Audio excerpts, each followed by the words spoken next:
Buen día, tengan todos los presentes. Reciban la más cordial bienvenida a esta su Casa de la Justicia Electoral. Hoy nos encontramos reunidos para presenciar el acto solemne de firma de convenio entre el Tribunal Electoral del Estado de Guerrero y la Comisión de Derechos Humanos del Estado de Guerrero, en el que ambas instituciones establecerán bases de colaboración para llevar a cabo actividades conjuntas en la realización de eventos académicos y culturales que sean de utilidad para la promoción del derecho a votar y ser votado para un cargo de elección popular, favoreciendo en todo tiempo a las personas la protección más amplia, considerando los instrumentos internacionales y la Constitución Federal como derechos humanos. Primeramente, me permitiré presentar a los integrantes de nuestro presidium: el magistrado Ramón Ramos Piedra, presidente del Tribunal Electoral del Estado de Guerrero.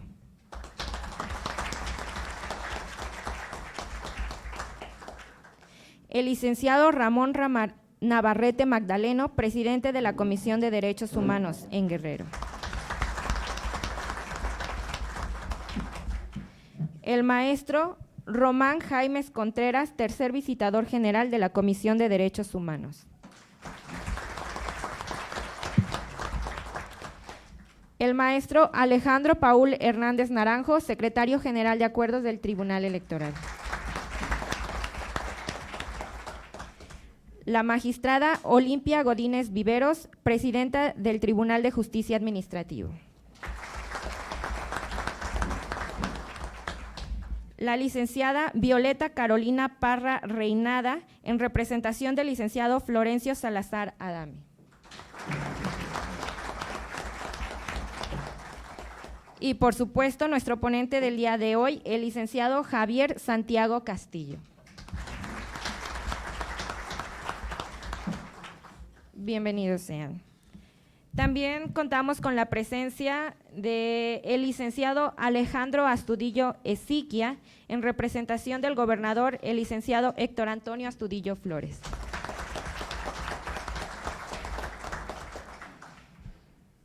El maestro Meridión Estrada Damián, en representación del rector, el doctor Javier Saldaña Almazán.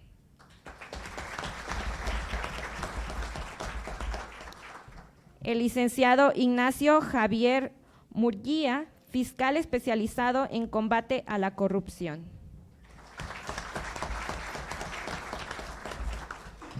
El licenciado Cuauhtémoc Eugenio Rentería, en representación del presidente del PRI estatal.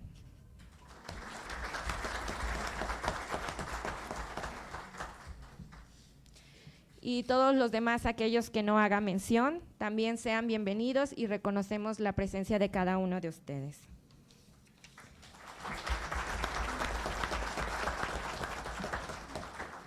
Ahora cederé la voz al magistrado Ramón Ramos Piedra, quien nos dará unas palabras de bienvenida. El tiempo es de usted, magistrado.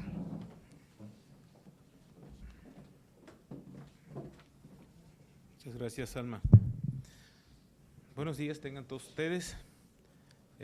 Realmente me siento honrado por tener la presencia de tan importantes personalidades que nos acompañan en el presidium, pero también me siento honrado por la importancia que ustedes, los que están ahí enfrente, le dan a este evento. Sean todos bienvenidos a este Tribunal Electoral y a este auditorio Sentimientos de la Nación. Saludo con respeto y con mucho aprecio al licenciado Ramón Navarrete Magdaleno, quien pues nos acompaña y fue el principal promotor de la firma de este convenio. Saludo también, más allá del protocolo, a mi amigo Román Jaimes, a nuestro compañero Alejandro Paul, a la magistrada Olimpia, que tiene una gran, una gran historia en este tribunal. Por sí misma ella es una institución dentro de la materia jurisdiccional electoral, por eso nos sentimos honrados que nos acompañe en esta mañana. Igualmente saludo con mucho aprecio a la maestra Violeta Carolina Parra Reinada, que siempre nos acompaña y también que le tenemos un gran aprecio. Por ello, creo que este convenio tiene un marco de bastante fraterno en cuanto a quienes lo vamos a asignar. Pero sobre todo es un convenio que tiene mucha esencia dentro de la materia constitucional. El convenio que se firmará el día de hoy permitirá al Tribunal y a la Comisión de Derechos Humanos del Estado de Guerrero coordinarse para la realización de investigaciones, publicaciones, eventos de tipos académicos y cultural para aportar a la ciudadanía los valores consagrados en nuestro marco jurídico nacional e internacional en lo que respecta a la protección y difusión de los derechos humanos en una forma más amplia. Nuestras instituciones están citadas a salvaguardar los derechos humanos reconocidos en nuestra Constitución, particularmente el respeto a la voluntad de la mayoría, el ejercicio de los derechos políticos, la igualdad jurídica y a velar porque los instrumentos jurídicos nacionales e internacionales permitan el ejercicio de los derechos humanos como una contribución a la vida democrática del país. De esta forma, el Tribunal Electoral y la Comisión podrán organizar actividades de manera conjunta que permitan promover el derecho a votar y ser votado para los cargos de elección popular, generar los diversos esquemas de capacitación en materia de derechos humanos y por ende en materia electoral. Por último, celebro que el día de hoy se realice la conferencia Derechos Políticos como Derechos Humanos a cargo del amigo de esta institución, el maestro Javier Santiago Castillo, quien conoce a los guerrerenses y conoce nuestra sensibilidad y de manera muy amable accedió a dar esta conferencia que nos permitirá conocer el porqué de los derechos de participación en los asuntos públicos y aquellos relativos a la lucha de poder gozan de características distintivas como derechos humanos, cuyo ejercicio es fundamentalmente la legitimidad democrática de nuestros gobernantes. Muchas gracias y sean todos bienvenidos.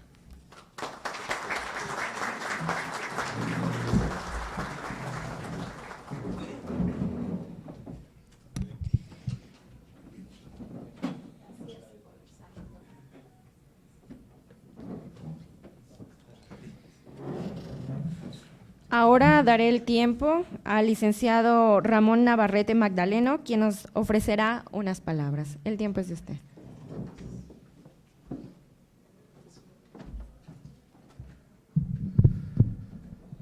Muy buenas tardes a todas y a todos, nuestros compañeros del Presidium ampliamente presentados. Por supuesto que a todos los invitados e invitadas destaco la presencia de todos los jefes de área de la Comisión de los Derechos Humanos y nuestros compañeros y nuestras compañeras que desde nuestra trinchera hacemos el trabajo que hoy venimos a ofrecer en coparticipación con este tribunal y a conjuntar esfuerzos por hacer cada día más cercanos los derechos de la gente. No es fortuito que estemos haciendo este esfuerzo ambas instituciones autónomas que tenemos el mismo propósito de velar por el cumplimiento de los derechos humanos. Desde luego que los derechos políticos forman parte del esquema de los derechos humanos a los cuales nosotros estamos comprometidos a promover, y esta es una de las mejores formas de cómo promover los derechos humanos conjuntamente. Es muy difícil que las instituciones por sí mismas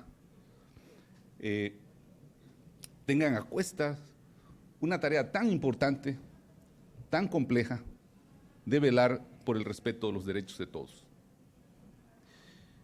No podríamos avanzar más si no tenemos el control de nuestras instituciones, las cuales nos dan certeza jurídica para nombrar a quienes nos representan en los diferentes ámbitos de la administración pública y de la política en el Estado de Guerrero. Ejercer esos derechos con libertad es precisamente la seguridad que nos da de que quienes nos están representando en las instituciones, tanto legislativas como en el ámbito del Poder Ejecutivo, sean precisamente a quienes nosotros, en el uso de ese derecho, hemos elegido. De ahí la importancia que tiene que nos sentemos esta vez con el Tribunal Electoral para hacer, por fin, realidad este compromiso que inició primero como un diálogo con nuestro amigo el presidente Ramón Ramos, y que hoy logramos hacer un esfuerzo concreto, y que gracias a ese testimonio que ustedes llevarán de este compromiso que hoy realizamos, es como entregamos a la sociedad el esfuerzo de las instituciones. No podríamos estar viendo hacia otro lado que no sea hacia la sociedad, que no sea a velar por los derechos que tenemos y que debemos ejercer de una manera libre, espontánea, y de eso se trata este convenio, además de las cualidades que ya expresó el magistrado presidente, que se refieren a la divulgación, al tema académico, a la promoción por medio de documentos, por medio de revistas, libros, que puedan generarse a partir de este compromiso que hoy estamos haciendo. Yo agradezco mucho la hospitalidad, magistrado, agradezco mucho a los invitados, a las invitadas, a mis compañeros y mis compañeras que nos hacen el favor de acompañarnos en este importante evento de firma de este convenio, y que seguramente será para el bien de Guerrero y de todos y todas los guerrerenses. Muchas gracias.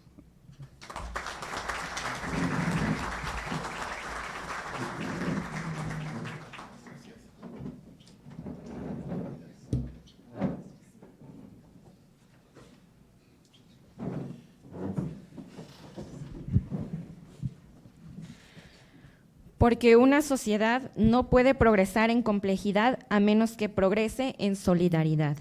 A continuación daremos paso a la firma de convenio entre los representantes de ambas instituciones.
Ahora daremos paso a la conferencia Derechos Políticos como Derechos Humanos, y para ello pediré a los integrantes del presidio, si gustan, pasar a tomar su lugar en el público, por favor.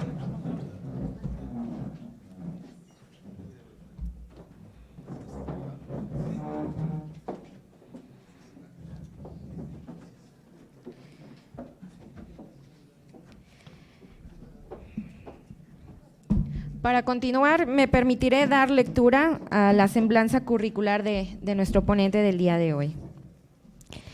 El licenciado Javier Santiago Castillo es licenciado en Ciencias Políticas y Administración Pública con mención honorífica, candidato a doctor en Ciencias Políticas por la Facultad de Ciencias Políticas y Sociales de la UNAM. Ha cursado diversos diplomados, entre ellos Derecho Laboral e Historia Contemporánea de México. profesor investigador titular C de la UNAM, Iztapalapa de 1990 a 1999, reincorporándose a la actividad docente en abril de 2017. Ha sido coordinador de diversos diplomados, de los que sobresalen el de Estudios Electorales y Teoría y Práctica Parlamentaria. Articulista en el periódico La Crónica de Hoy y en el diario digital eTimes. Cuenta con diversas publicaciones, tales como el libro PMT, La difícil historia, 1971-1986. Dentro de sus publicaciones más recientes se encuentra la titulada Justicia Electoral, Conflicto Político y Democratización, 1987-2009. Ha sido coordinador de libros Elecciones y Partidos Políticos en México de los años 2008, 2009, 2010, 11 y 12. Ha escrito múltiples artículos de investigación en materia electoral y análisis político. Es fundador de la Sociedad Mexicana de Estudios Electorales y es miembro de la Asociación Mexicana de Ciencias Políticas. Por cuanto hace a su actividad en la materia electoral, se desempeñó como consejero electoral en el Distrito 36 del Instituto Federal Electoral de 1991 a 1994, coordinador de asesores del Consejo Electoral del IFE, Mauricio Merino Huerta, en 1997, presidente del Instituto Electoral del Distrito Federal de 1999 al 2006, consejero del Consejo General del Instituto Nacional Electoral del 2014 al 2017. Es muy vasta y amplia la curricular de nuestro ponente y me tomaría quizá toda la ponencia, pero le voy a ceder el tiempo. El tiempo es de usted, licenciado. Muchas gracias. Buenos días. Hace un rato conversando con el presidente, bueno, lo primero fue que ya nos conocíamos, aunque no nos recordáramos. Y lo segundo es decir, y Guerrero ha venido. Yo comentaba que desde que era niño, en un viaje con la esperanza de conocer Acapulco, con la familia, el auto de mi padre chocó con una vaca. Y la vaca salió herida y quedó tendida. Al auto se le descompuso el radiador. No recuerdo cómo llegamos, pero llegamos a Acapulco. Pero antes de eso, la vaca de repente se levantó y se fue. Creo que años después, hasta muchos años después, he entendido que se levantó y se fue porque era una vaca guerrerense, recia, pero recia, ¿no? Y que se crecen al castigo. Resistió. Y después de eso he estado he venido a este estado en distintas ocasiones como miembro de un partido político de izquierda hace ya un buen número de décadas, como profesor universitario dando conferencias, y yo, sin ser abogado, aunque con el amigo y compañero que vine acá, dimos un curso de capacitación a los miembros de este tribunal allá por el año de 1996, y ojalá hayan sobrevivido en este espacio laboral, y ojalá que a pesar de sus profesores hayan aprendido algo. Entonces, hay una relación profesional, pero afectiva con esta tierra. Entonces, para mí es un gusto, en verdad es un placer que me hayan invitado a venir a conversar con ustedes sobre los derechos políticos y los derechos humanos. Es un gusto. Esta disertación la dividí, perdón, voy a, es que estos aparatos del hombre blanco luego se me olvida que hay que activarlos, ¿no?, para que funcionen. Entonces ya está activado, perdón. Esta disertación la he dividido en las siguientes partes. Primero abordaré la evolución de los derechos humanos en términos generales, un poco abstractos. Posteriormente reflexionaré sobre la articulación de la forma de gobierno democrática y los derechos políticos como parte de los derechos humanos durante el siglo XIX en México, y reseñaré la evolución de los derechos políticos de manera genérica en el estado de Guerrero a partir de su primera constitución en 1851. Porque, al contrario de muchos, yo estoy convencido de que la riqueza de este país es su diversidad y su heterogeneidad, y que esta riqueza se ha engrandecido por las aportaciones de las entidades federativas, y muchas de estas aportaciones son olvidadas. Y por último, pues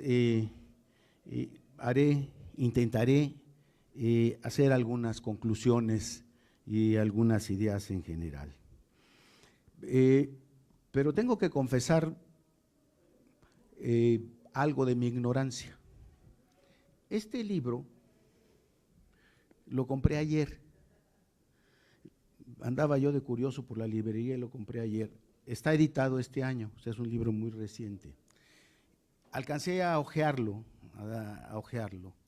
pero trae una concepción muy interesante de los derechos humanos, en que rompe ciertos paradigmas tradicionales, históricamente aceptados u occidentalmente aceptados, porque parte de la concepción de que hay una ideología de los derechos humanos dominante, que es la europea, la europeocentrista, o utiliza el término nortecentrista.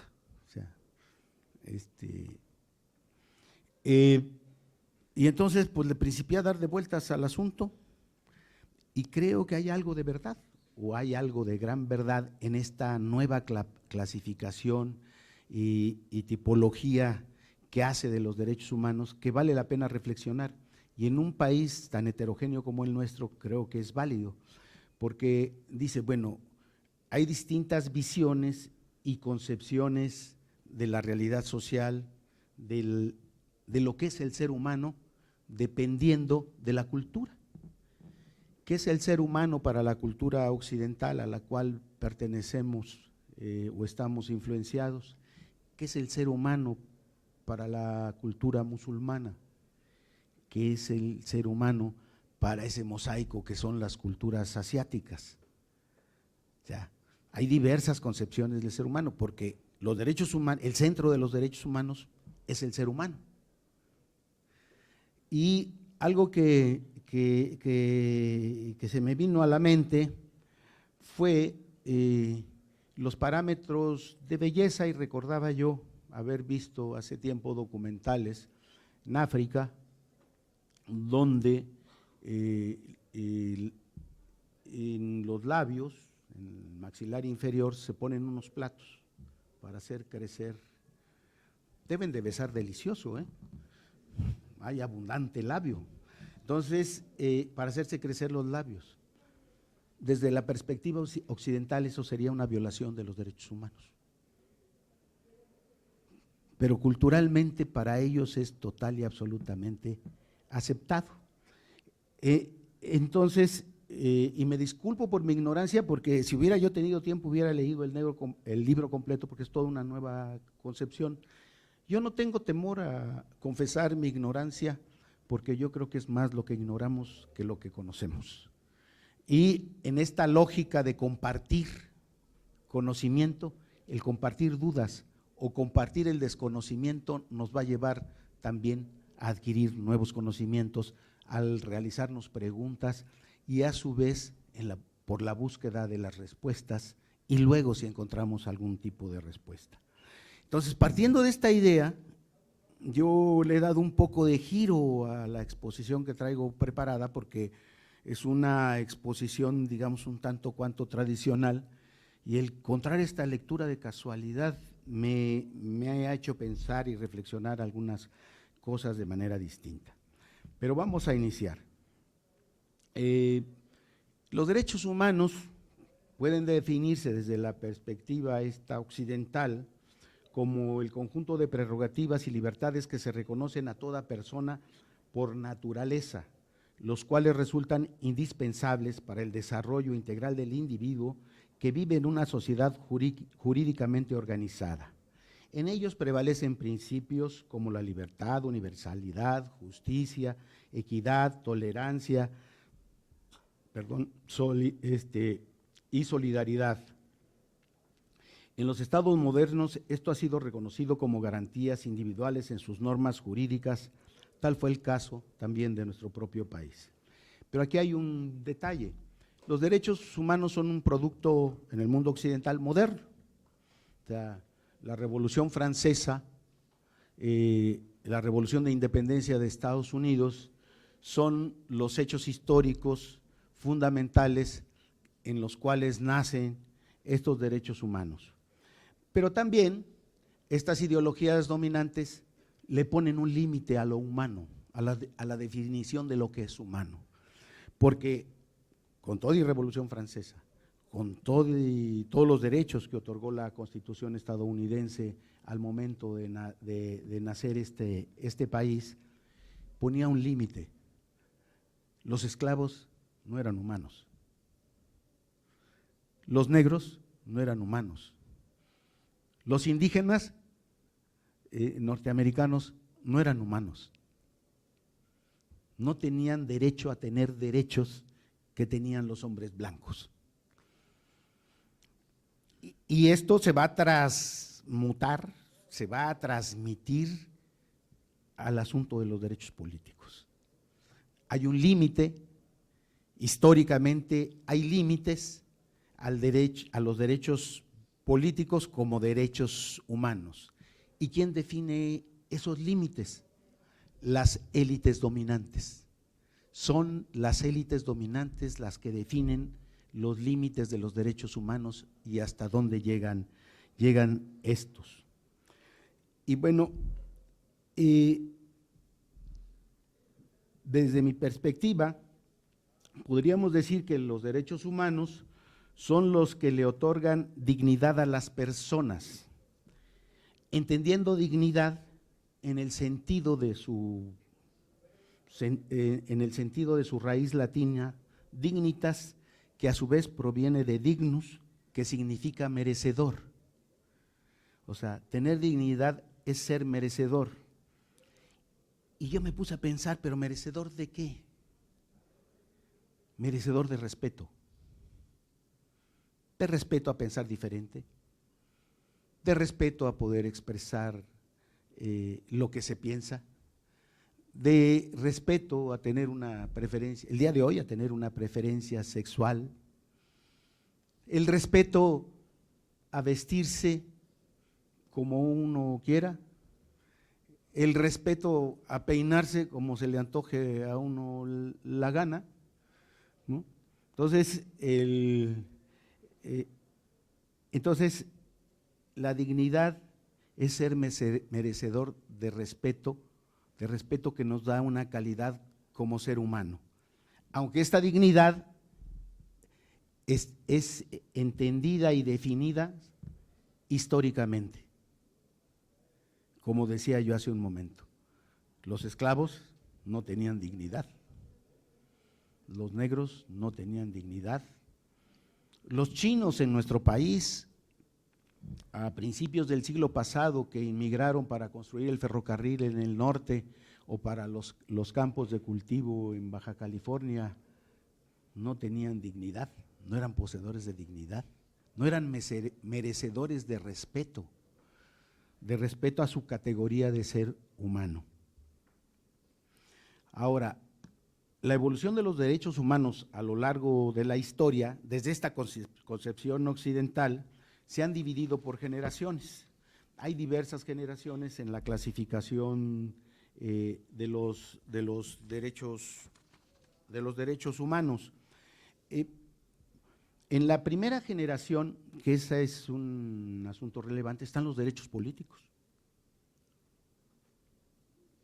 La libertad de pensamiento, la libertad de expresión, la libertad de asociación, que luego evolucionarían a la libertad del sufragio, a la libertad de elegir a quién va a gobernar y a la libertad de ser elegido, a que las responsabilidades gubernamentales no fueran hereditarias, sino fueran elegidos, ¿no?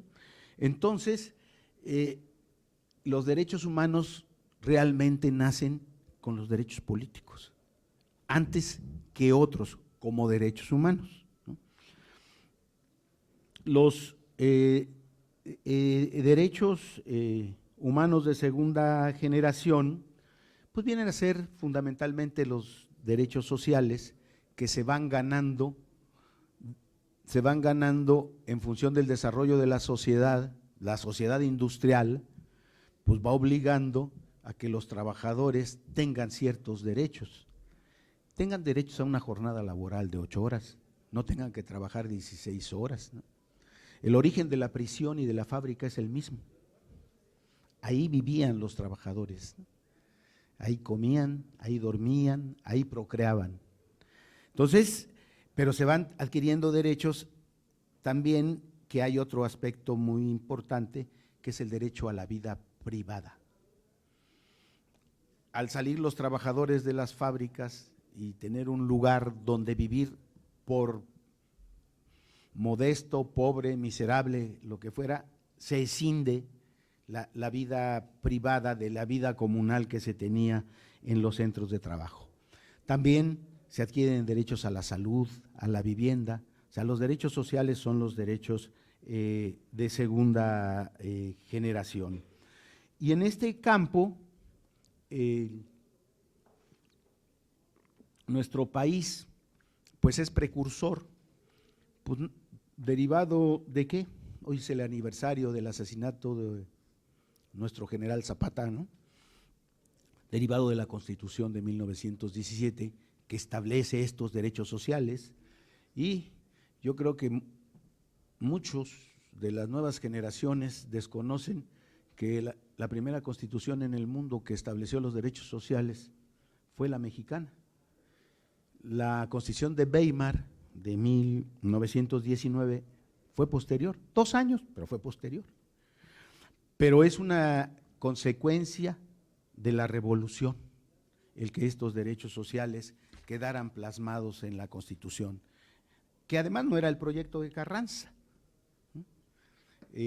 pero era el proyecto de esa clase media empobrecida que se convirtieron en dirigentes de la revolución y de los generales analfabetos. Por ejemplo, voy a recordar una anécdota. En la Constitución del 17, el general Esteban Vaca Calderón, líder en las huelgas de Cananea, diputado constituyente, propuso que para ser diputado se debiera saber leer y escribir. Tendría que ser un requisito para ser candidato. Perdió la votación porque iba a excluir a un sector muy importante de personas que hicieron la revolución y que eran analfabetas. Entonces, la Constitución mexicana como producto de la revolución es de avanzada en su momento. La tercera generación de derechos nace después de la Segunda Guerra Mundial y creo que es un punto culminante de la evolución de los derechos humanos como un fenómeno de carácter universal. ¿Y por qué razón? Pues por las atrocidades cometidas durante la guerra. Se habla de los nazis, que es de todos conocidos el Holocausto. Poco se habla de las atrocidades cometidas por los japoneses en los países ocupados en el Oriente. Las masacres, las violaciones, las esclavas sexuales, ¿no? El conflicto que sobrevive hasta la fecha un conflicto emocional, cultural entre Corea y China con Japón, tiene que ver con los problemas que se dieron durante la Segunda Guerra Mundial. Finalmente, el día de hoy, pues hay estudiosos que reconocen una cuarta o hasta quinta generación de derechos humanos. Los derechos de género, los derechos de las mujeres a decidir sobre su cuerpo, el derecho a la preferencia sexual, y en el caso de la quinta generación, pueden ser derechos de las generaciones anteriores, pero actualizados según la modernidad, ¿no? Porque la modernidad también crea nuevas necesidades y en función de esas necesidades se requiere también actualizar este tipo de derechos, ¿no? Por ejemplo, diría yo, el derecho a la información. Es un derecho humano a la información. La transparencia se ha convertido en un derecho fundamental que es útil para llevarnos a la rendición de cuentas. Bueno, a quienes gobiernan rindan cuentas. El derecho a tener calidad de vida. Conversábamos aquí con nuestro amigo presidente Ramón, lo que es la calidad de vida en la Ciudad de México y lo que es la calidad de vida en las ciudades de provincia, en que pues ahí voy para la casa, ¿no? 15 minutos, ¿no? Y eso en exceso ya, ¿no? Y en Chilangolandia, si decimos voy para la casa, pues 1 hora tal vez, y si hay tráfico, pues tal vez 2 horas y media, y si nos va muy mal, pues ya son 2, ¿no? Y se le fue la luz al metro, ¿no? Y pues no podemos caminar. Calidad de vida, el tiempo. El tiempo es un elemento de la calidad de vida y el uso de ese tiempo. Y obviamente, el día de hoy, la calidad de vida pues es un derecho humano. Tener calidad de vida es un derecho humano de última generación. Ahora, el paso del tiempo, saltándonos a los derechos políticos, que son los derechos humanos de primera generación, y como decía yo al inicio de la charla, pues este derecho humano, los derechos políticos como derechos humanos, las élites les fueron poniendo límites, y esos límites, pues la sociedad los fue superando, ¿no? Fue derrumbando los obstáculos definitivamente que las élites iban colocando. Pero nosotros no podemos disociar los derechos políticos de una forma de gobierno. La democracia. Los derechos políticos están articulados a la democracia. Hay muchas personas que en ocasiones idealizan a la Grecia clásica, y creo que hay razones y motivos para idealizarla. Yo sueño con el ocio creativo, ¿no? O sea, estar en el ocio pensando a ver cómo transformamos el mundo. Y los griegos pudieron tener el ocio creativo porque eran una sociedad esclavista. Los ciudadanos griegos tenían personas que trabajaban para ellos y hacían el trabajo rudo. Entonces, eso es un ideal, pues sí, pero el ocio creativo pues sí es un ideal, pero no sustentado sobre la propiedad de otra persona para que realice el trabajo. Pero los derechos políticos el día de hoy, pues vienen, como decía yo, o nacen en la Ilustración, evolucionan, y el primer elemento es que hay que elegir a quien nos gobierna, ya no los monarcas. Pero también hay un fenómeno interesante, que luego se olvida. Si hacemos un pequeño recorrido así rapidísimo de Europa, España, monarquía constitucional. El Reino Unido, monarquía constitucional. Bélgica, monarquía constitucional. Holanda, monarquía constitucional. Noruega, monarquía constitucional. Suecia, monarquía constitucional. De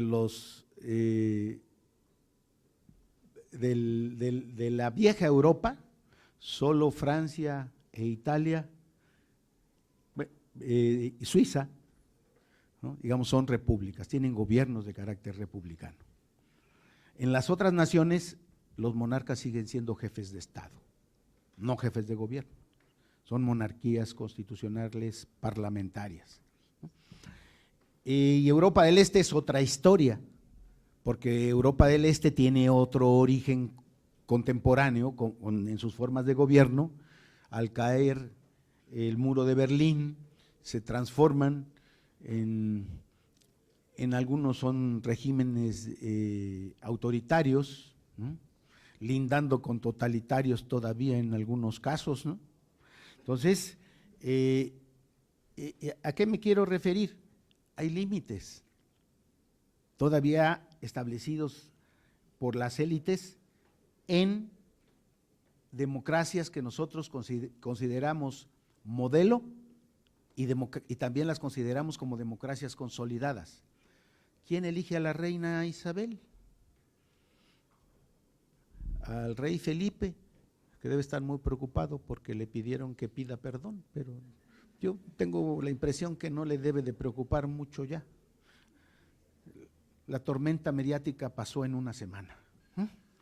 Entonces, hay límites en esas democracias modernas, donde hay una gran cantidad de derechos establecidos, ¿no?, pero políticamente en sus derechos políticos, y el jefe de Estado tiene ciertas funciones relevantes.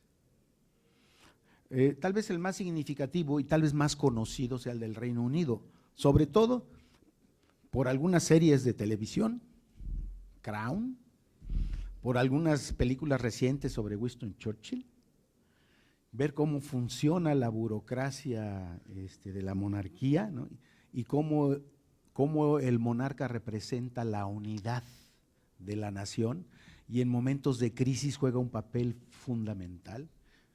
Y para declarar la guerra tiene que existir la anuencia del monarca. Entonces, hay una serie de límites en los derechos políticos, aún en las democracias consolidadas el día de hoy. Ahora, el siglo XIX está marcado por luchas sociales en paralelo.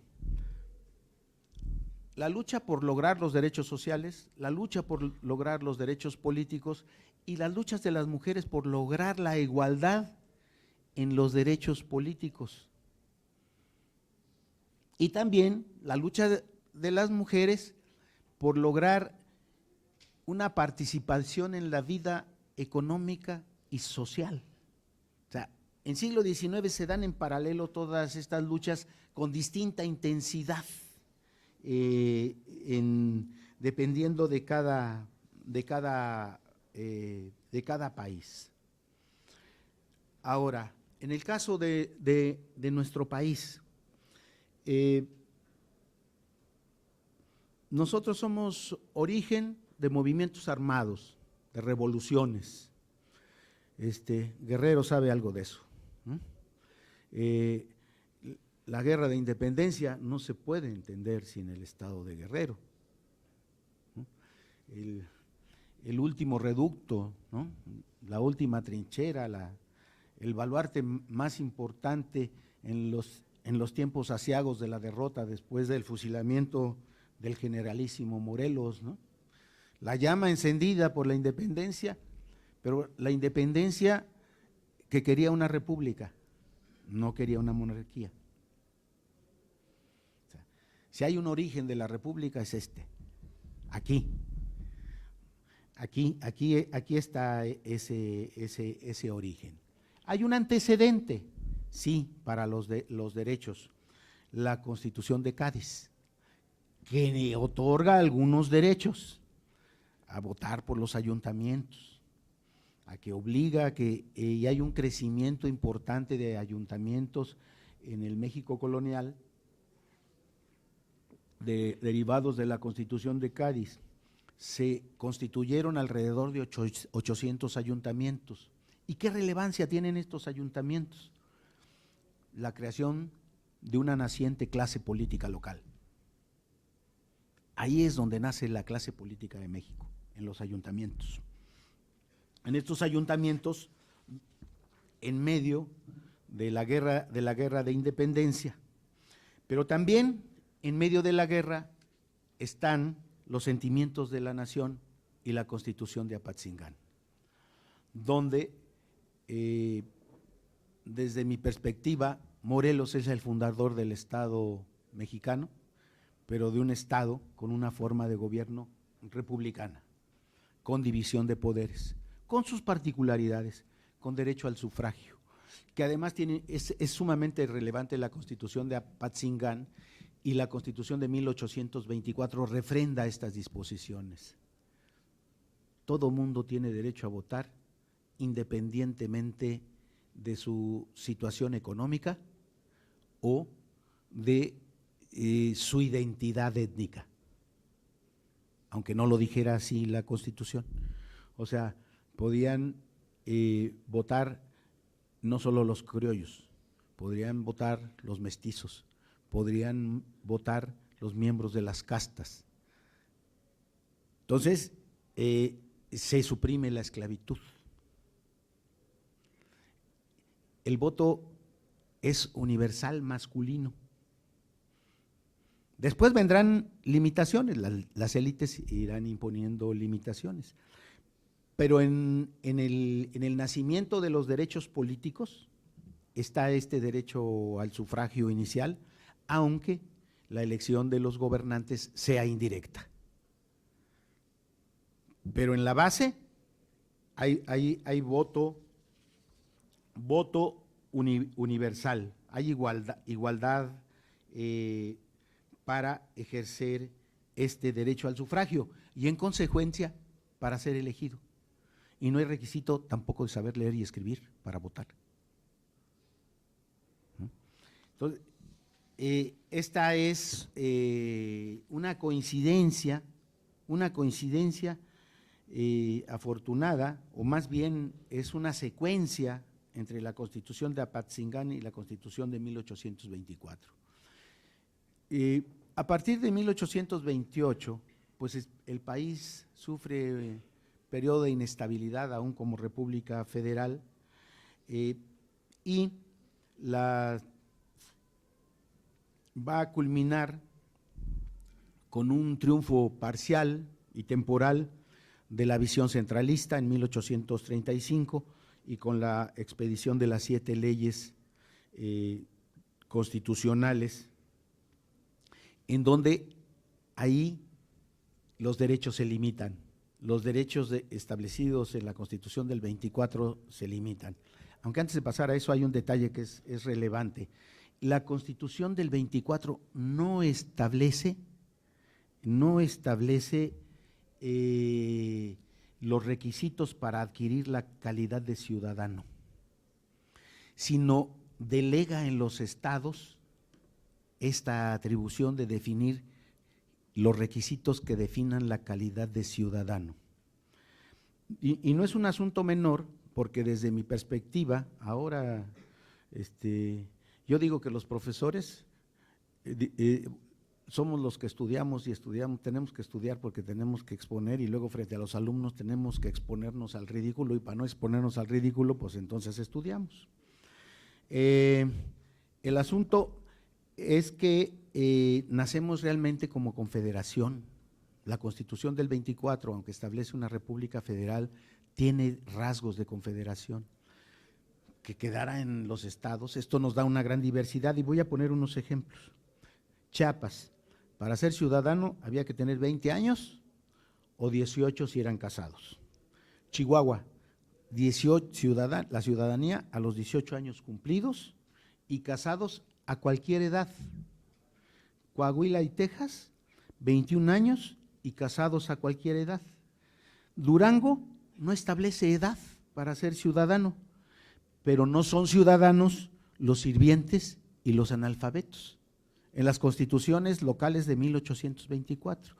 Entonces, las constituciones locales contradecían hasta la Constitución Federal en el caso de Durango. Entonces, hay una gran diversidad y heterogeneidad. Lo que hacen la Constitución centralista es homogeneizar los requisitos para ser ciudadano, porque solo los ciudadanos podían votar y ser votados, aunque más bien los ciudadanos podían votar. Para ser candidato a diputado había que tener 25 años, había que ser más mayorcito, ¿no? Y las 7 leyes sí generaliza el asunto que los sirvientes domésticos no tienen derecho al sufragio, establece el voto censitario, hay que tener una renta anual de al menos 100 pesos, de aquellos pesos, ¿no? Para ser candidato también había que tener una renta mucho mayor. Entonces, las 7 leyes centralistas lo que hacen es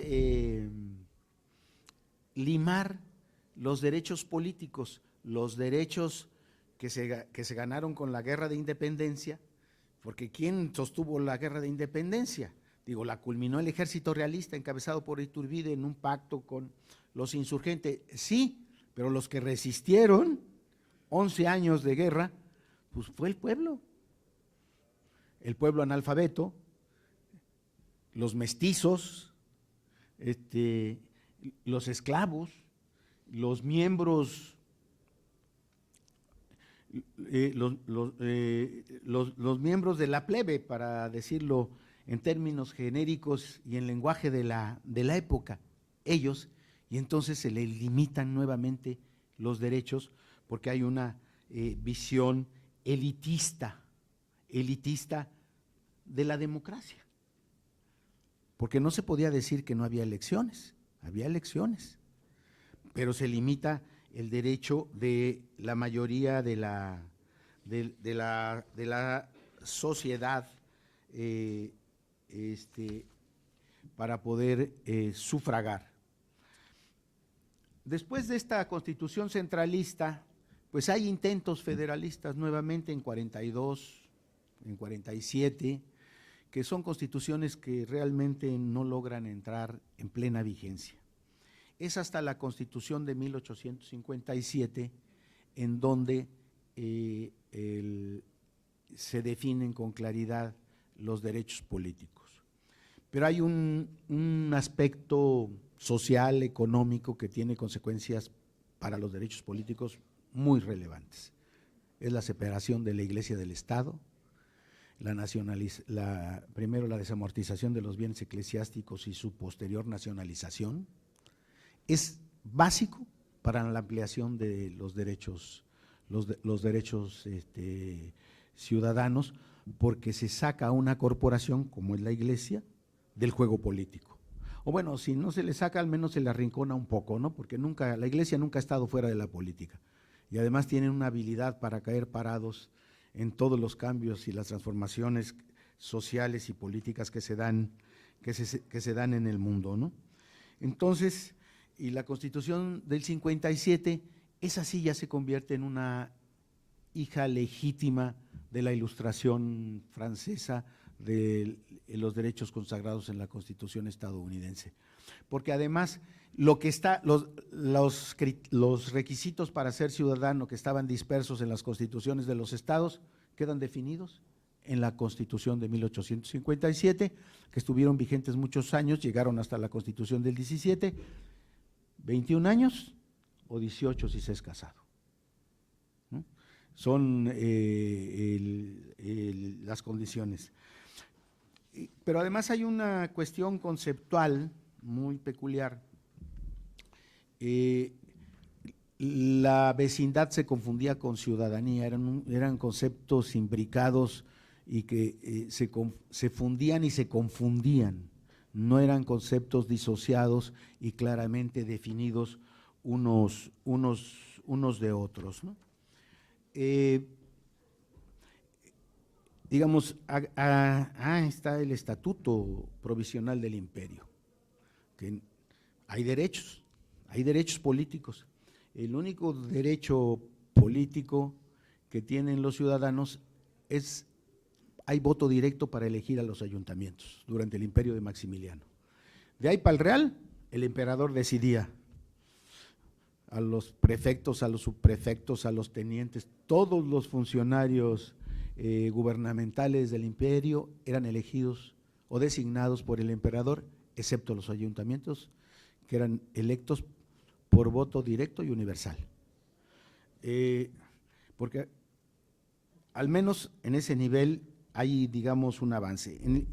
No voy a entrar al detalle del imperio de Maximiliano, porque refrenda las leyes de reforma, refrenda la separación del Estado y la Iglesia, refrenda la desamortización y nacionalización de los bienes eclesiásticos, o sea, tiene rasgos liberales el gobierno de Maximiliano, pero en su forma de gobierno, la libertad del sufragio, la libertad de votar y ser votado llega hasta el ayuntamiento, no hay más, ¿no?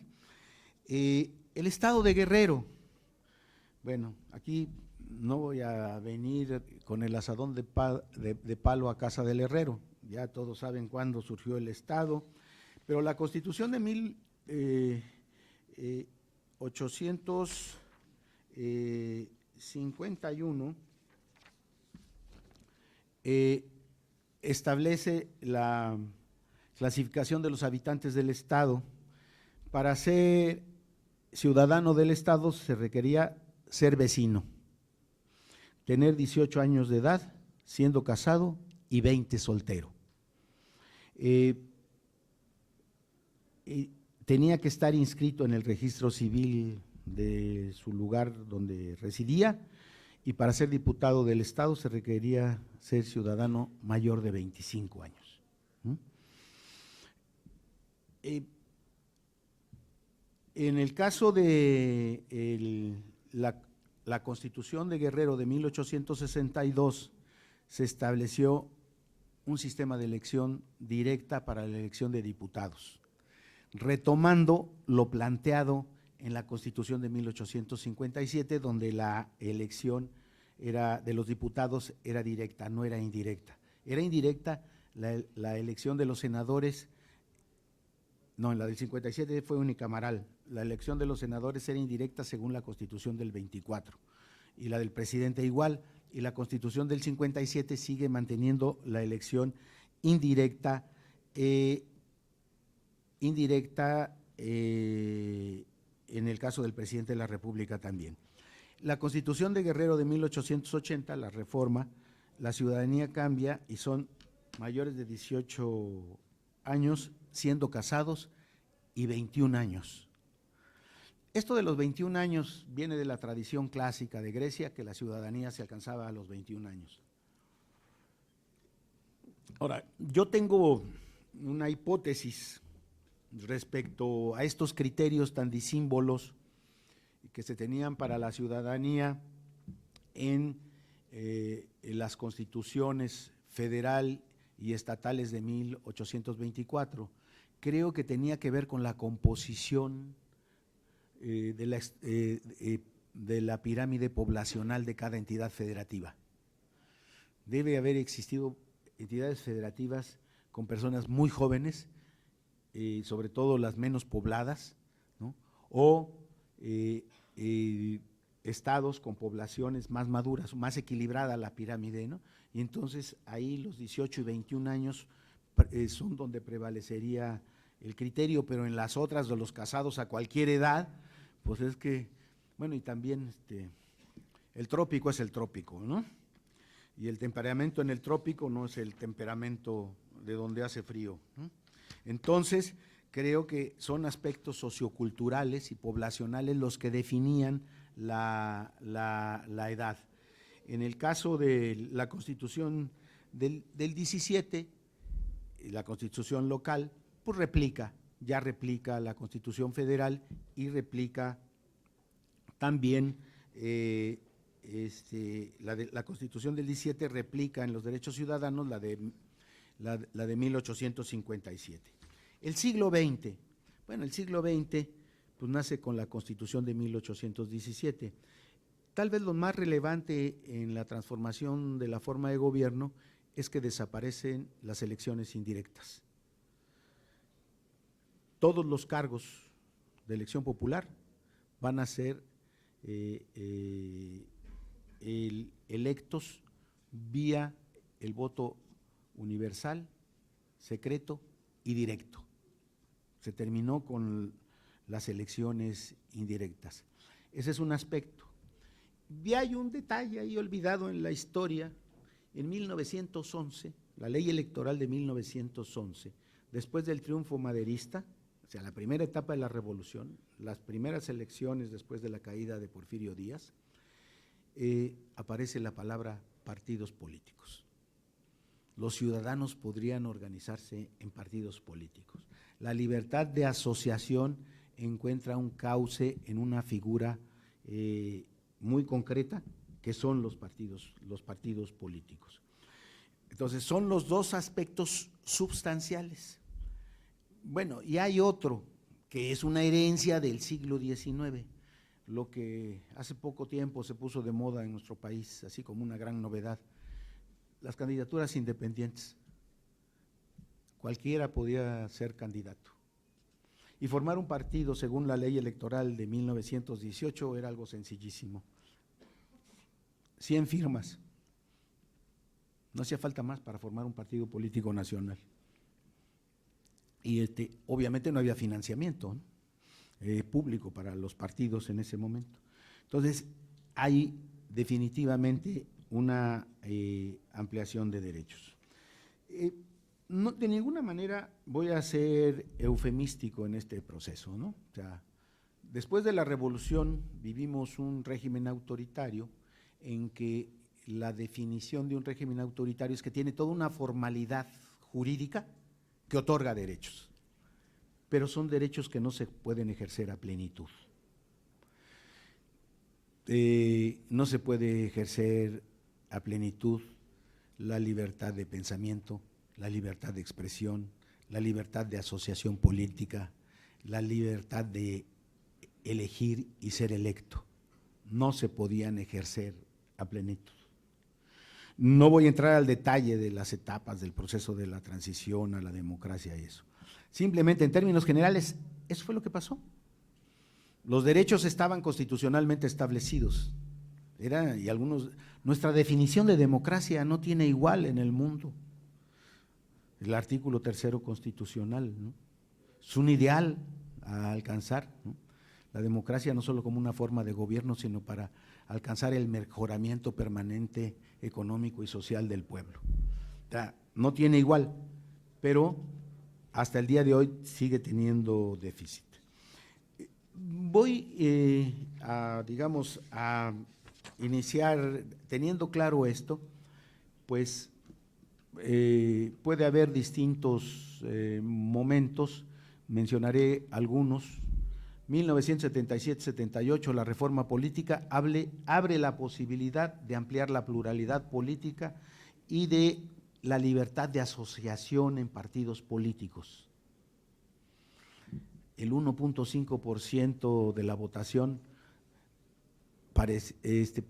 no era mucho, pero para los partidos de aquel entonces opositores era mucho. Entonces, pero se abre la puerta, se obtienen en las elecciones de 1979 el registro del Partido Comunista, el Partido Revolucionario de los Trabajadores, el Partido Socialista de los Trabajadores, el Partido Demócrata Mexicano. En la tipología clásica de Giovanni Sartori sigue siendo un sistema de partido hegemónico, donde hay un partido hegemónico de Estado, hay partidos satélites que son sostenidos por el Estado y hay otros partidos que no son satélites, pero no tienen condiciones para competir, ¿no? Los llamados partidos secundarios. Entonces, 77, la reforma 77-78 incrementa estos partidos. Antes de esta reforma, pues el partido hegemónico era el PRI, los partidos satélites eran el Partido Popular Socialista, el Partido Auténtico de la Revolución Mexicana, y el partido secundario era el PAN, que era un partido independiente, pero no tenía condiciones para ganar. Pero abre la puerta a la libertad de asociación, la libertad del sufragio, y la libertad de votar y ser votado. Pues van a pasar años para que esto se materialice realmente. Hay una larga lucha municipal, sobre todo los municipios, en que se busca que se respete esto. Hay fraudes electorales, hay represión. No voy a hacer el recuento de todo esto, porque además el tiempo se me está acabando. Pero el proceso aún bajo el régimen autoritario, principian a abrirse espacios también de participación, de política de ciertos sectores sociales, las mujeres. El general Lázaro Cárdenas elaboró un proyecto de otorgar el derecho al voto a las mujeres. Se fue al Congreso, pero no pasó. Se quedó en la congeladora. Se quedó en la congeladora porque se consideraba que las mujeres eran muy conservadoras e iban a votar por los partidos conservadores y no por el Partido de la Revolución. La lógica en este largo periodo era de que si eras revolucionario es porque estabas con el partido oficial, si no estabas con el partido oficial eras contrarrevolucionario independientemente de la ideología que tuvieras. Entonces se quedó ahí. Obviamente hay antecedentes del voto a la mujer en el sureste. El Partido Socialista del Sureste, encabezado por Felipe Carrillo Puerto, su hermana Elvia Carrillo Puerto fue una de las 3 primeras legisladoras electas en Yucatán en 1924. Entonces, si hay antecedentes en los estados, San Luis Potosí es otro estado, pero esos derechos ganados en los estados se echaron para atrás. Las mujeres no tuvieron derecho a votar hasta 1947 con Miguel Alemán para las elecciones municipales. Yo sé que nomás tantito pues, nos vayan a sentir muy empoderadas y luego, ¿quién las controla, no? Aunque yo diría que nunca se les ha podido controlar, pero políticamente estaba el asunto así. Y Ruiz Cortines resucita el asunto y les otorga el derecho al sufragio, pero obviamente estaban los controles políticos por todos lados, el corporativismo en las organizaciones sindicales, en el movimiento campesino. En el caso de la CNOP, recuerdo muy bien que ahí todo lo que no cabía en el sector obrero y en el sector campesino se iba a la CNOP. Estaba desde la Liga Revolucionaria, la Liga de los Boleros Revolucionarios hasta la Liga de Economistas Revolucionarios. O sea, todos todos cabían en la Confederación Nacional de Organizaciones Populares. Pero las mujeres van ganando algo, poco a poco. Aurora Mesa Andraca, presidenta del Consejo Municipal de Chilpancingo, 1936-1937, creo que es una mujer olvidada por la historia. Fue la primera en ejercer dicho cargo, no solo en México, sino en América Latina. Aurora Jiménez, primera mujer diputada federal en 1954, María Lavalle Urbina, Alicia Arellano Tapia en 1964, fueron las primeras senadoras del país. Griselda Álvarez en 1979 fue la primera gobernadora en el país bajo el régimen autoritario. El régimen autoritario también habría rendijas, ¿no? Rosario Ibarra de Piedra, aunque fuera desde la oposición marginal, primera candidata presidencial. Eufrosina Cruz, primera mujer indígena en presidir el Congreso local en Oaxaca. María de Jesús Patricio Martínez Marichuy, la precandidata indígena e independiente a la presidencia en las pasadas elecciones.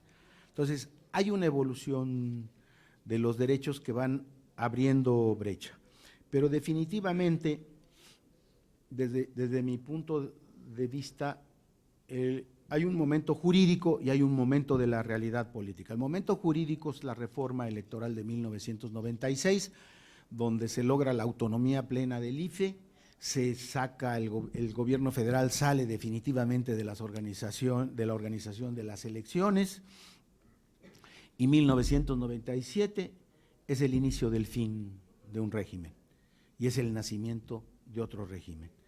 El PRI por primera vez pierde la mayoría en la Cámara. El asunto es que la oposición formaba mayoría, pero estaba tan dividida y tan dispersa, y además el PRI todavía tenía algunos hilos con algunos partidos satélites o semisatélites que lograba jalar. Ese es el momento culminante. Es un parteaguas, aunque este parteaguas tiene un momento culminante una década anterior, 1988. 1988 fue fundamental, porque es cuando nace el IFE, o sea, se principia realmente el gobierno a salir de la organización de las elecciones. Pero hay otro momento que es crucial, luego se olvida, 1994. Es el levantamiento zapatista, sacudió al país. Algunos, aunque tengamos canas prematuras, recordamos ese momento, las circunstancias, la coyuntura, la tensión social que se vivió en esa coyuntura, y obligó. En 1993 hubo reforma electoral. En aquel entonces el único partido que votó en contra de esa reforma electoral fue el Partido de la Revolución Democrática. Y para 1994 fue necesario hacer otra reforma electoral para darle credibilidad a las elecciones, y fue cuando nacieron los consejeros ciudadanos. Entonces fue un movimiento social el que empujó la transformación y la ampliación de los derechos políticos. Y 96, pues para evitar riesgos había que abrir el camino de los derechos, y ahí se inicia. Y luego, pues independientemente de que estemos de acuerdo o en desacuerdo, pues los ministros de culto en 1993 recuperaron algunos derechos políticos, al menos al de votar. No pueden ser votados el día de hoy todavía, ¿no? El nacimiento del Tribunal de lo Contencioso Electoral en 1986, y luego viene el Tribunal Electoral, el Tribunal Federal Electoral, que luego se va a transformar en Tribunal Electoral del Poder Judicial de la Federación. Entonces, van evolucionando institucionalmente la ampliación de derechos. El nacimiento de los tribunales, ¿qué implicación tiene con los derechos políticos? No existía una instancia para quejarse de que habían sido violados los derechos políticos. No había una instancia judicial. Entonces, lo que hizo esta creación fue eso: llevar adelante la defensa de los derechos ciudadanos. Ahora cualquier militante de partido se puede quejar de que sus derechos fueron violados, de que no fue electo candidato, de que hubo trampas en la elección para dirigentes de su partido en los estados. Claro que puede quejarse. En el pasado esto no era posible, pero la defensa de estos derechos es un avance en los derechos políticos. Y luego, también 96 es el principio de abrirle la puerta a la participación política de las mujeres, porque se estableció en los transitorios en que solo podría haber un 70% de legisladores de un mismo género. Entonces, tendría que haber candidatas, al menos en el 30% de los cargos a elegir. Entonces, ¿qué es lo que viene? Los derechos de las mujeres a ocupar cargos de elección popular, que se amplía. Los indígenas, la definición de distritos indígenas el día de hoy, para que solo se postulen candidatos indígenas. Otro derecho político contemporáneo es el que los indígenas tienen derecho a elegir a sus autoridades según usos y costumbres o de la manera legalmente establecida en la Constitución. Y aquí entra un poco los planteamientos que vienen en este texto. O sea, ese es un triunfo porque los reconoce. Y esto se lo debemos al movimiento zapatista, aunque la Constitución se reformó hasta con Fox en el año de 2001, ¿no?, en que dijo que en 15 minutos iba a resolver el problema, y ya han pasado algunos años, casi 20 años, y el problema no se resuelve, ¿no? Pero el asunto es de que los indígenas ganaron el derecho a existir desde el punto de vista jurídico y a mantener, promover, recrear su propia cultura en términos genéricos, no solo sus expresiones tradicionalmente conocidas como cultura, sea en el arte, la música, la pintura, el tejido, la alfarería, no, sino sus formas de gobierno y hasta sus formas de juzgar, que a veces no nos gustan en el mundo occidental cómo juzgan, ¿no? Hay casos de comunidades indígenas que cuando un hombre asesina a otro hombre que es casado, está obligado a mantener a la familia. No hay cárcel, nomás hay que obligarlo a mantener a la familia del asesinado. Entonces, y el día de hoy, los derechos se han ido ampliando, no está en la ley, pero hay protocolos que el INE ha aprobado, por ejemplo, para las personas transgénero, que hay regiones del país donde pues son importantes social y culturalmente, como es el Istmo oaxaqueño, ¿no? Entonces, la credencialización de las personas transgénero, el INE las lleva a cabo, y sin ni siquiera haber cambiado su acta de nacimiento. Es un reconocimiento de carácter social que, digamos, no está regulado claramente, jurídicamente, digo, en la ley, digo, obviamente un lineamiento del INE es una norma, ¿no? Pero se están reconociendo derechos que van más allá. Y luego, pues hay otros derechos que mencioné, pero que el día de hoy tienen una relevancia muy importante. El derecho a la transparencia, pero sobre todo el derecho de todo ciudadano a acceder a la información pública. Es un derecho político al final de cuentas, es una herramienta política, es una herramienta para exigir la rendición de cuentas a quienes nos gobiernan, y eso es político, porque tiene que ver, pues definitivamente, con los juegos de poder.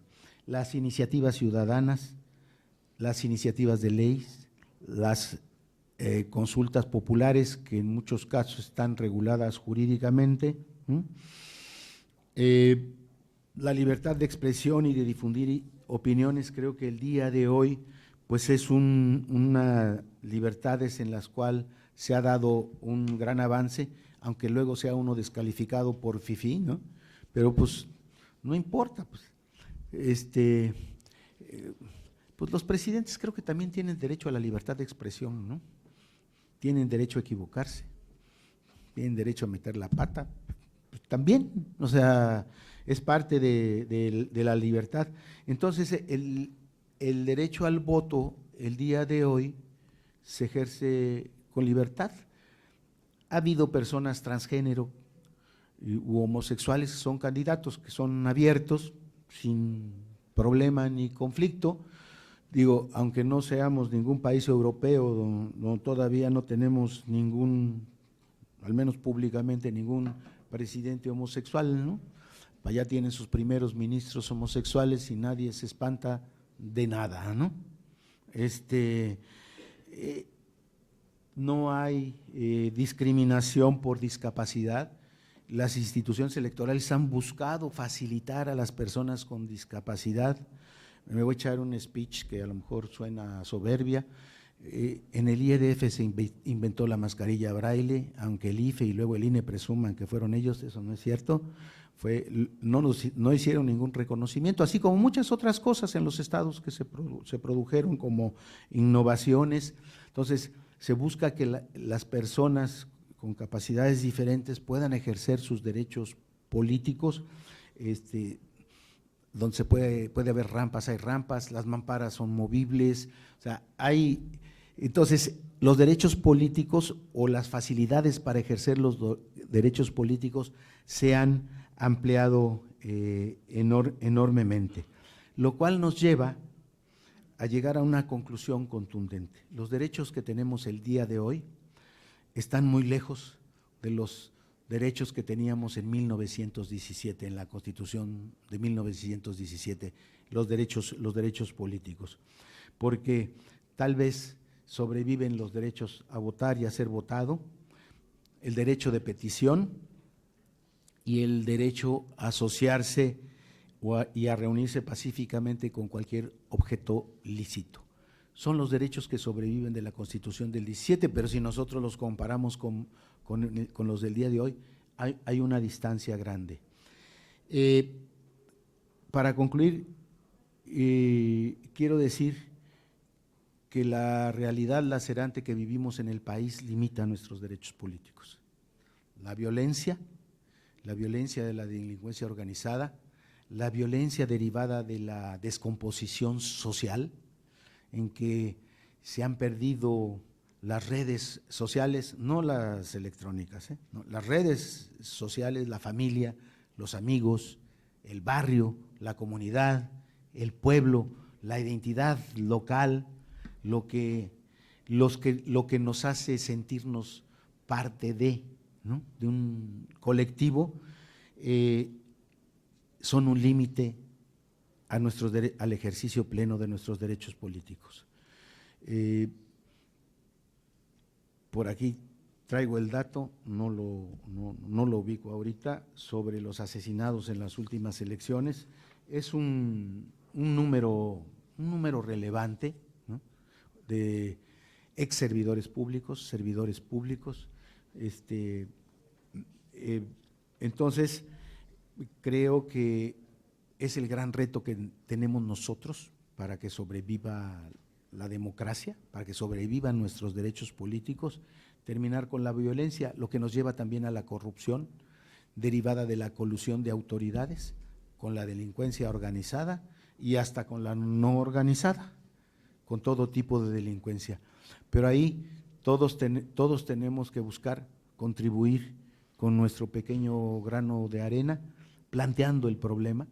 Creo que no vivimos un momento para callar, vivimos un momento para decir las cosas, ubicar los problemas y ver qué podemos hacer cada uno en nuestro propio espacio para terminar con este cáncer que azota no solo la vida de todos nosotros, sino también la viabilidad democrática del país. Muchas gracias, muy amables por su atención. Si hay preguntas, con mucho gusto intento responderlas.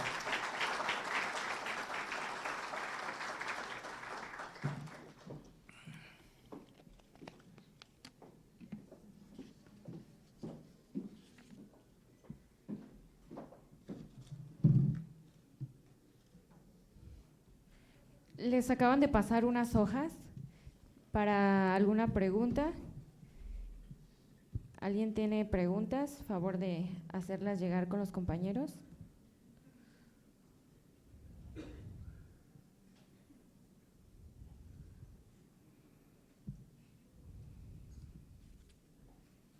¿Ninguna?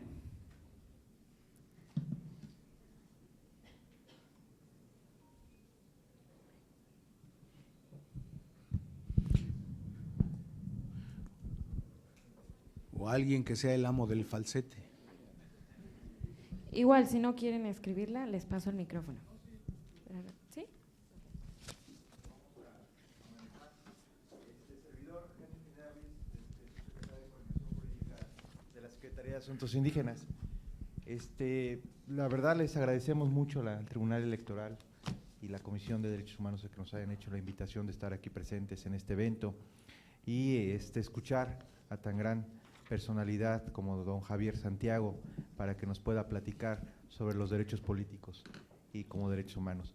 En esa tesitura tan amplia que nos ha manejado del historial, que la evolución de los derechos humanos, no sé si nos pueda compartir, ciertamente nosotros el estado de Guerrero que usted ya manejó, que conoce bien, pues su población ya actualmente desde el último censo de 2015, de acuerdo al INEGI, ya la mitad prácticamente de población es de pueblo originario y pueblo afrodescendiente. Bajo esa tesitura también tenemos un caso paradigmático que van los derechos políticos, que ya tenemos el primer municipio, Ayutla, que es gobernado bajo usos y costumbres y que obviamente los pueblos originarios pues ya como derecho humano tienen la autodeterminación en este aspecto.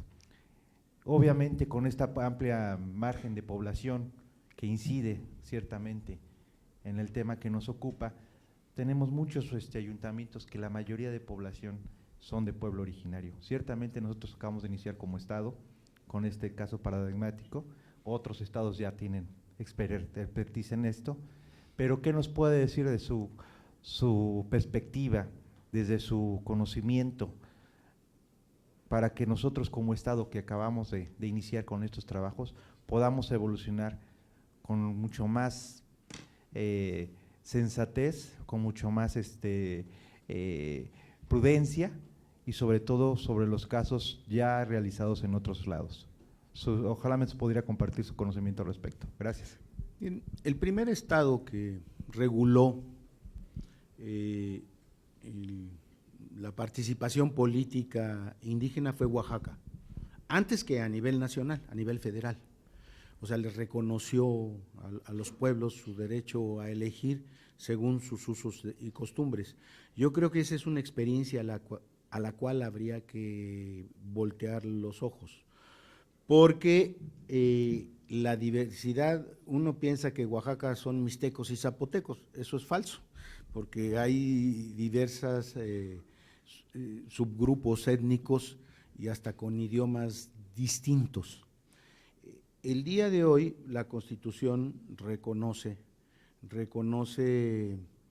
las lenguas indígenas, creo que eso es muy importante. Hace falta tener personas que conozcan los idiomas originarios de las regiones, porque es muy importante poderse comunicar con los grupos originarios en su lengua. Entonces, eso es básico.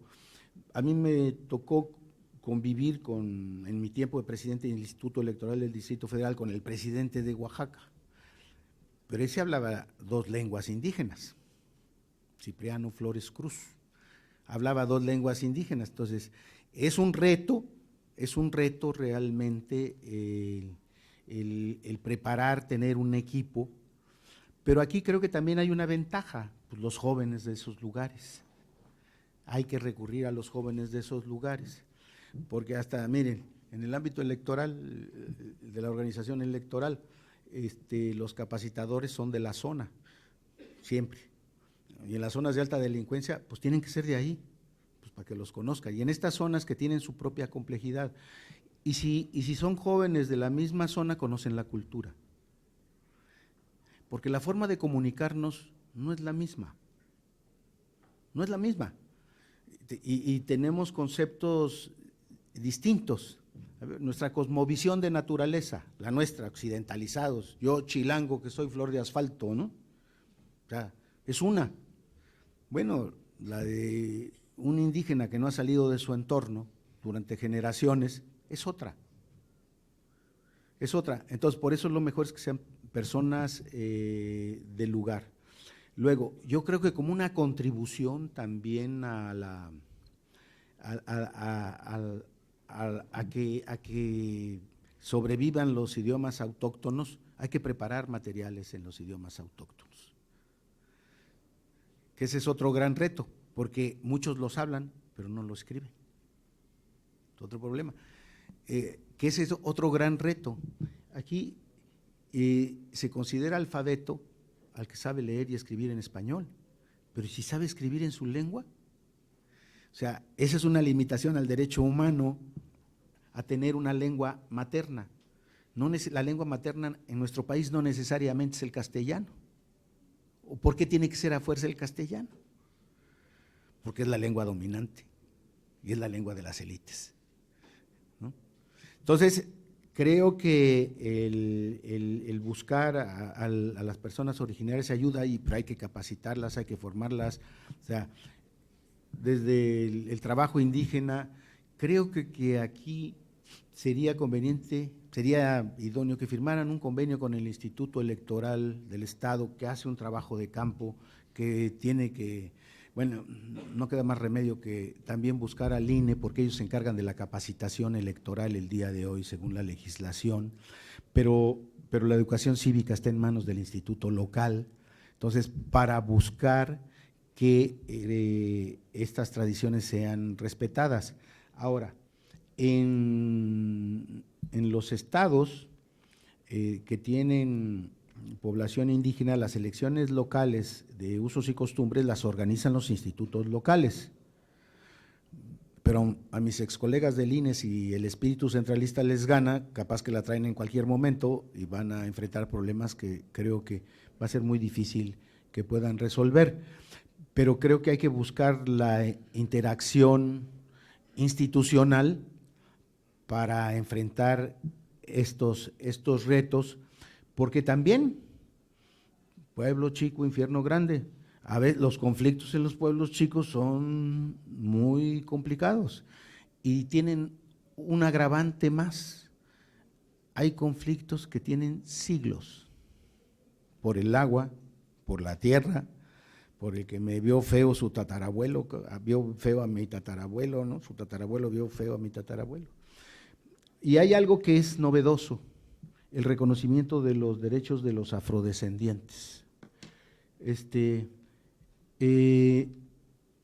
No hay duda ya, genética, el mapa genético ya está hecho, todos venimos de África.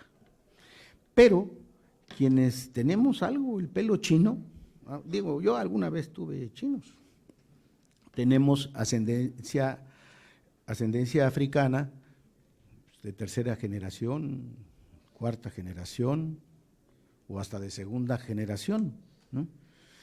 Yo calculo que mis tatarabuelos deben haber sido esclavos allá en Veracruz, ¿no?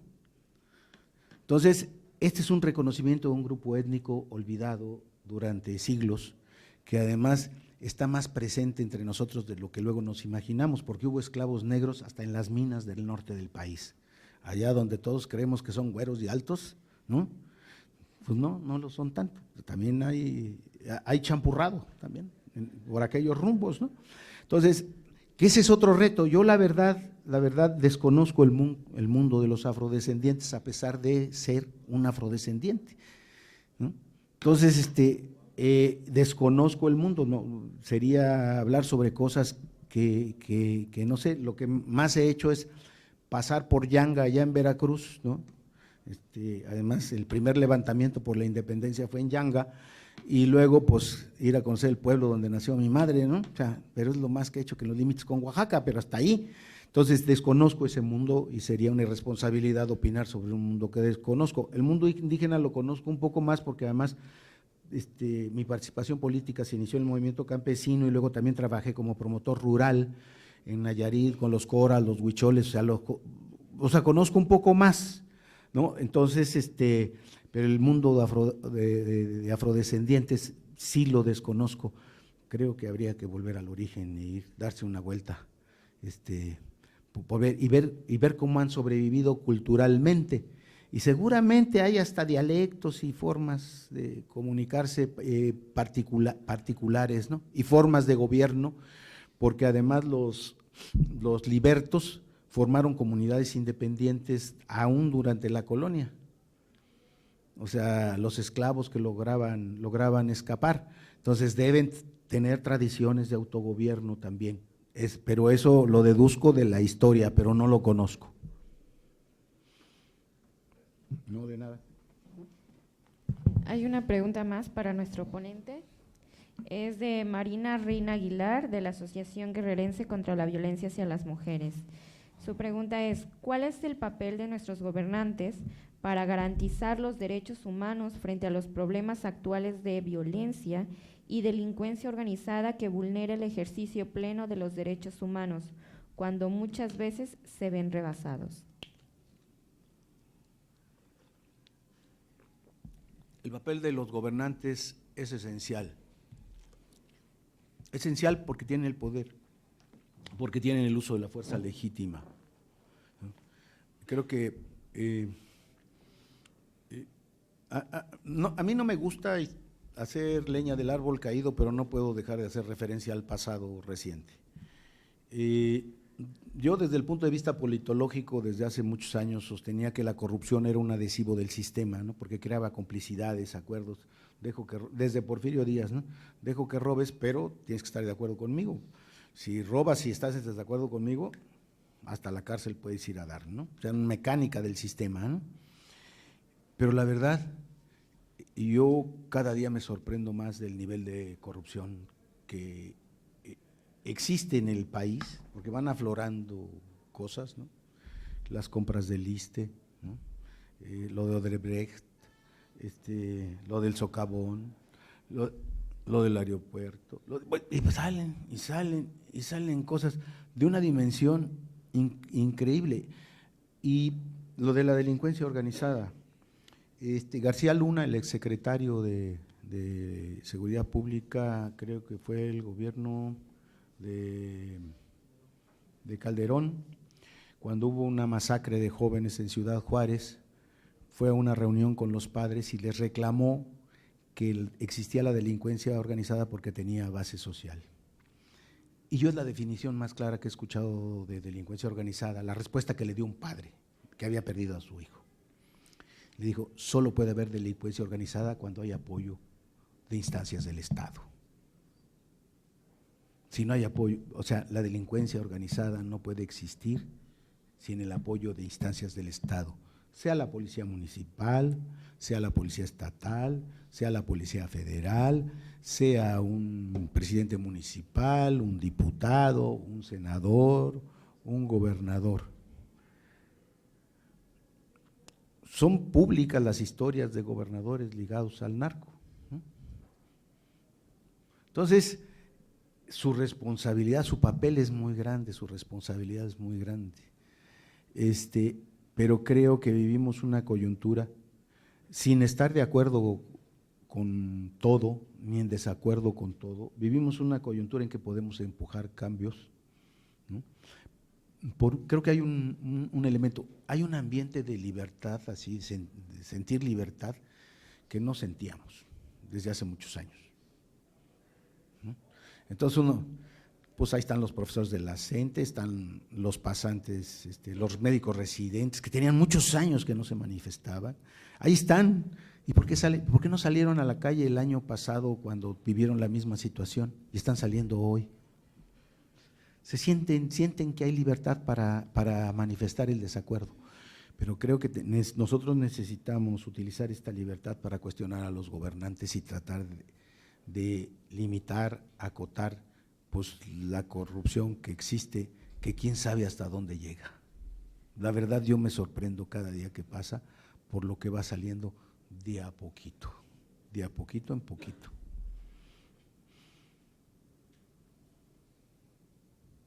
Maestro Javier, en su experiencia usted como asesor y toda su trayectoria de vida profesional, ¿qué ha propuesto o puede proponer para frenar la cuestión de la violencia política contra las mujeres? Y el otro punto, para el avance político también de las mujeres y su participación.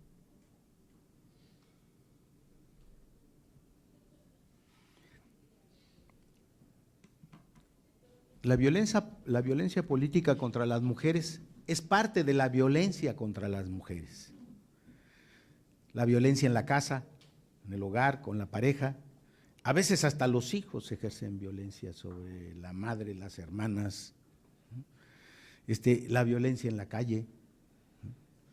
La violencia en el transporte público. O sea, Hay un ambiente de violencia contra las mujeres social, o sea, y la violencia política es una manifestación, es parte de un fenómeno mucho más complejo y mucho más difícil. Y la verdad es de una dimensión muy grande, que requiere transformaciones profundas. En la familia hay que recuperar las redes familiares, la solidaridad familiar, la solidaridad comunal. Para eso tiene que existir también políticas públicas. La educación es clave, es clave. En los programas de las escuelas, pues parece que hay algo, ¿no?, respecto a la igualdad de género, pero eso tiene que ser mucho más amplio. Se tiene que educar en el respeto a los otros,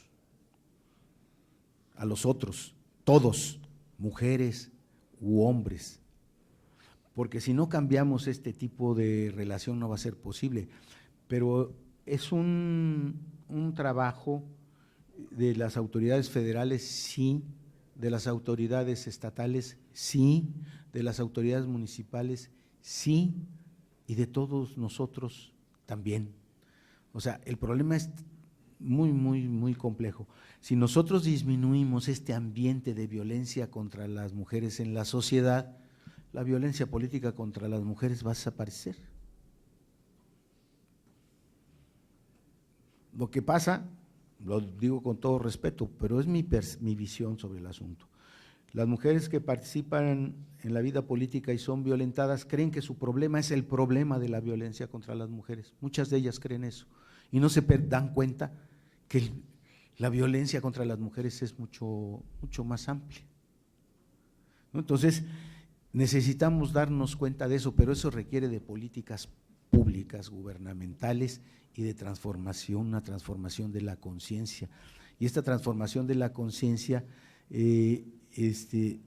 tiene que ver con los ámbitos de nuestra vida social, nuestra convivencia en la familia, con los amigos, con las amigas, ¿no? O sea, con todos tiene que ser algo muy amplio, si no de otra manera no se va a resolver. Ahora, es tan complejo que nos va a llevar muchos años. En México existe un problema. La clase política cree que haciendo una ley ya se resolvió. No. Incrementando las penas ya se resolvió. No. O sea, que el huachicol, ¿ustedes creen que se va a acabar el huachicol porque las penas se incrementaron, las sanciones se incrementaron? No. Pues está la de la delincuencia organizada, ¿ya ha disminuido? No, al contrario, sigue creciendo. Tenemos un serio problema, hay regiones del país que están controladas por el narco. Ustedes lo viven todos los días. El derecho de piso. Resulta que el taquero pues tiene que pagar derecho de piso, ¿no? Todos los vendedores ambulantes tienen que pagar derecho de piso a la delincuencia organizada, ¿no? Y muy probablemente hasta los inspectores que cobran mordida también tienen que pagar su derecho de piso, ¿no? Tienen que pasar su porcentaje. Entonces, el problema es muy grave, muy grave. No se va a resolver solo por la violencia institucional, la violencia legítima. Hace falta cambiar las relaciones sociales, cambiar la situación de pobreza y de marginación que existe en el país, ¿no? Sí, van a quemar los plantíos de amapola, van a quemar los plantíos de marihuana, ¿no? De la hierbabuena, ¿no? Los van a quemar, ¿sí? ¿Qué alternativa tienen los campesinos de sobrevivencia? ¿Dónde están los proyectos productivos para sustituir esos cultivos por otros? O sea, creo que ahí son subsidios bien utilizados, serían subsidios bien utilizados con proyectos productivos, pero eso se tiene que planear. Les voy a contar un chiste que contaba mi abuelo. Mi abuelo decía es que había un ranchero que presumía que su hijo tocaba la tambora, ¿sí? Y tocaba la tambora por nota, no al chingadazo. Las políticas públicas se tienen que tocar por nota, se tienen que planear, hay mucha improvisación. Entonces necesitamos terminar. Por eso estos derechos, el de transparencia, acceso a la información, nos puede ayudar a cuestionar a los gobiernos a que planeen, a que organicen. Entonces el problema es muy complejo, perdón por haberme extendido, pero creo que no hay una respuesta a un problema tan grave y tan complejo. Gracias. Muchas gracias. Agradecemos la participación del público y le pediré a los integrantes del Presidium pasen a tomar sus lugares.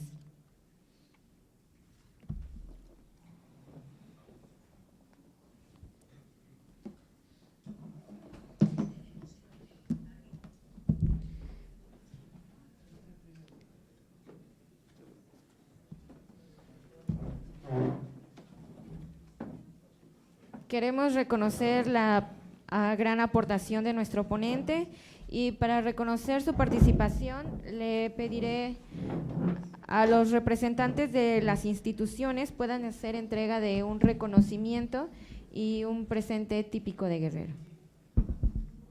A un mezcal nadie se niega.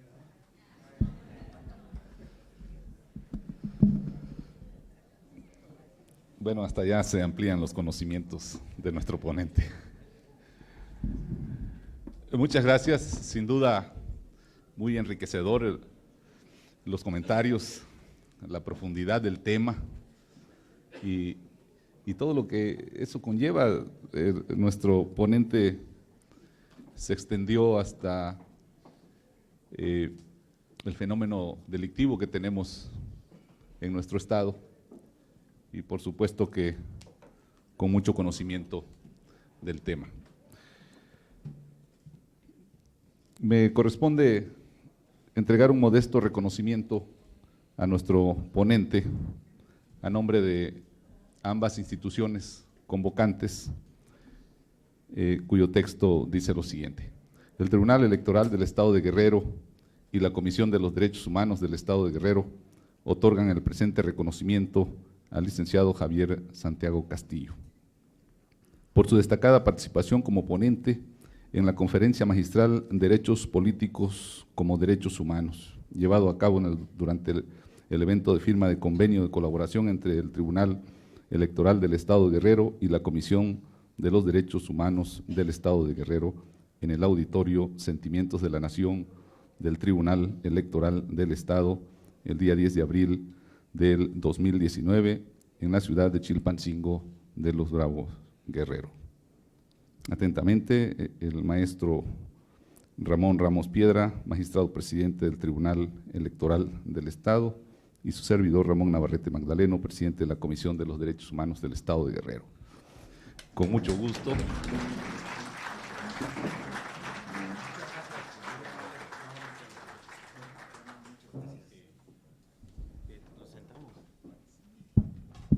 Sí. Siguiendo también en estos reconocimientos, voy a comentarles algo que me platicó el maestro Javier. Antes de que empezara esta ceremonia, resulta que él dijo que a un amigo de él, en una ocasión, no completaron para pagarle la ponencia y le pagaron con mezcal. Y con pozole. Y con pozole. No es el caso, ¿eh? Pero de verdad que me siento bastante orgulloso de los presentes de Guerrero que le vamos a hacer, y me siento orgulloso de tenerlo aquí, y esto además trae algunas infusiones que permiten que el que lo toma pues regrese, ¿sí? Muchas felicidades. ¿Sale? Muchas gracias. Gracias por No, acompañarnos. muy amable. Pues, muchas gracias. Ahora sí, volveremos. Nomás que nos vuelvan a invitar. Muchas gracias. Gracias a todos ustedes. Les pedimos que no se sienten, que puedan posar para la Para la foto foto. rápidamente. Bueno, pues pasamos por aquí, es el centro. Aquí el Muchas ponente. gracias.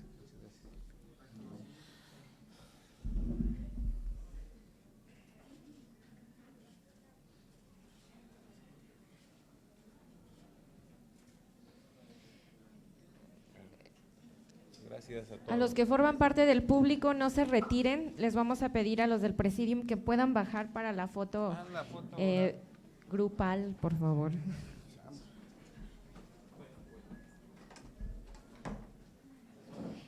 Y a los del público les pediremos que se pongan de pie, por favor. Para nuestra fotografía del histórico.